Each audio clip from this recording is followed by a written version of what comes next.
नमस्ते दोस्तों, मैं पंडित प्रियेश मोदगिल श्री संत ज्योतिष ज्ञानपीठ से।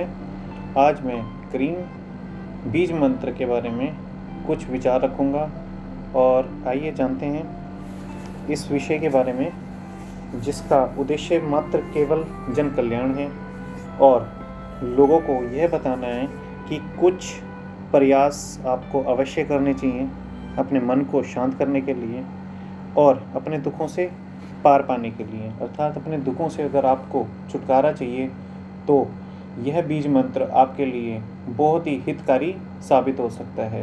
क्रीम मतलब महाकाली की हम बात कर रहे हैं। देखिए, काली बीज मंत्र कहलाया जाता है, इसे कपूर बीज मंत्र भी कहा जाता है।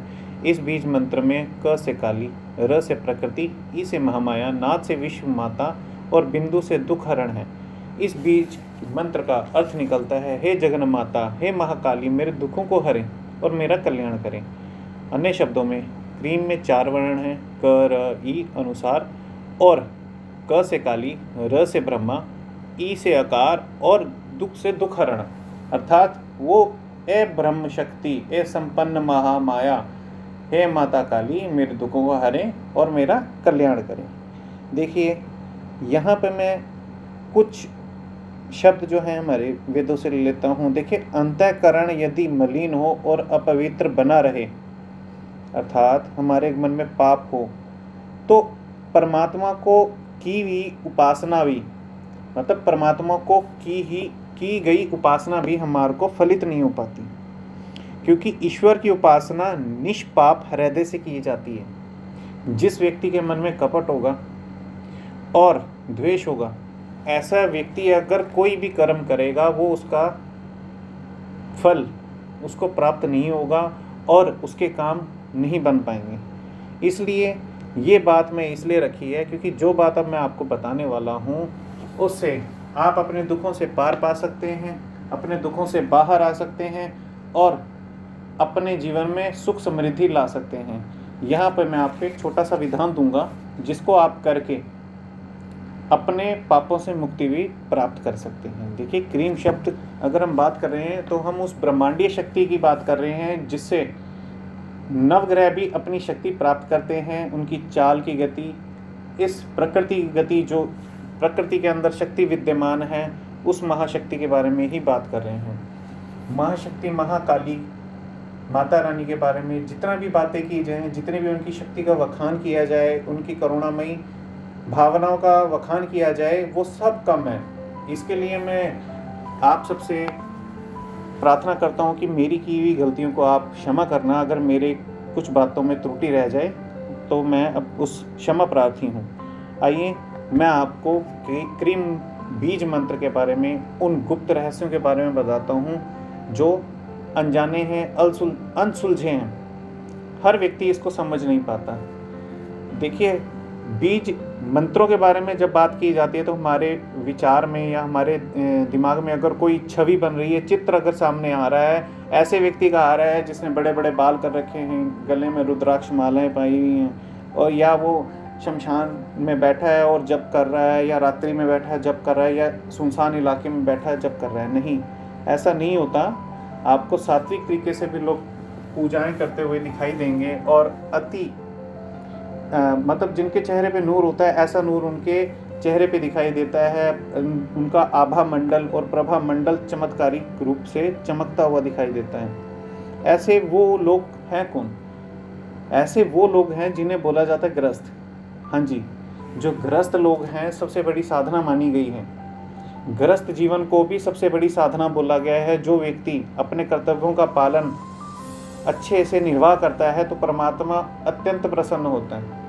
जो लोग अपने स्वार्थ के लिए दूसरों को परेशान करते हैं, वो भी इस बीज मंत्र को करके अपने पापों से मुक्ति प्राप्त कर सकते हैं। अब मैं इसको सरल शब्दों में व्याख्यान करता हूँ। देखिए, कोई व्यक्ति अगर दूर जाके, मतलब नदी किनारे बैठे हैं, पहाड़ों पे जाके तपस्याएं करते हैं, वो भी वैसा फल प्राप्त नहीं कर पाते जो ग्रस्त व्यक्ति ग्रस्त जीवन में रह के थोड़ा सा सिमरन परमात्मा का करके, जप आदि करके, पूजा अनुष्ठान करके जो फल प्राप्त कर सकता है, वो उस गुफाओं में बैठा हुआ व्यक्ति या जंगलों में बैठा हुआ व्यक्ति भी प्राप्त नहीं कर सकता। अगर व्यक्ति की भावनाएं निष्काम है। ऋग्वेद से ली गई ये बात।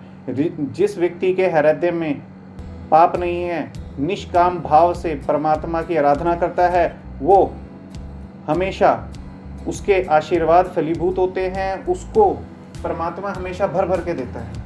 आइए मैं विधान की बात करता हूँ कि आप कितना जाप करके इससे लाभ प्राप्त कर सकते हैं इस बीज मंत्र को।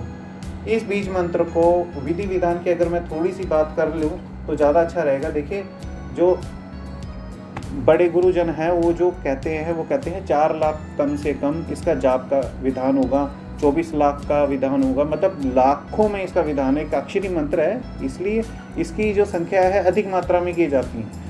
परंतु मेरा विश्वास है और मैंने ये महसूस किया है कि भी हम थोड़ा सा जाप करके भी अपने आप को स्वच्छ कर सकते हैं। जो हमारे अंदर मलिनता है ना, हम उन पापों का नाश कर सकते हैं। अगर कोई व्यक्ति डेली 11 मालाएं इस बीज मंत्र की करता है, मेरे को लगता है उसे बहुत अच्छा फल मिलेगा। मैं भी इससे एक्सपीरियंस कर चुका हूँ, मतलब एक अक्षरी मंत्र का अनुभव कर चुका हूँ कि भी सिर्फ 11 माला का विधान रखे 11 दिन तक आप बहुत ही अच्छे फल प्राप्त कर सकते हैं। वो कैसे?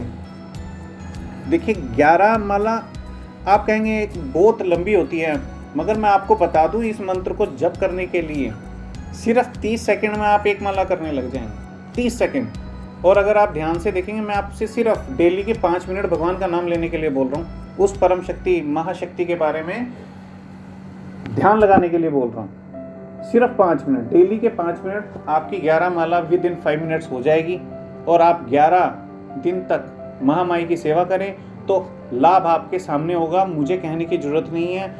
चमत्कार जो है परमात्मा करता है। मैं कोई त्रिकालदर्शी नहीं हूँ कि बड़ी बड़ी बातें बोलूँ। मैं उस काबिल ही नहीं हूँ कि भी मैं आपको ये कहूँ कि आपका फलाना काम हो जाएगा या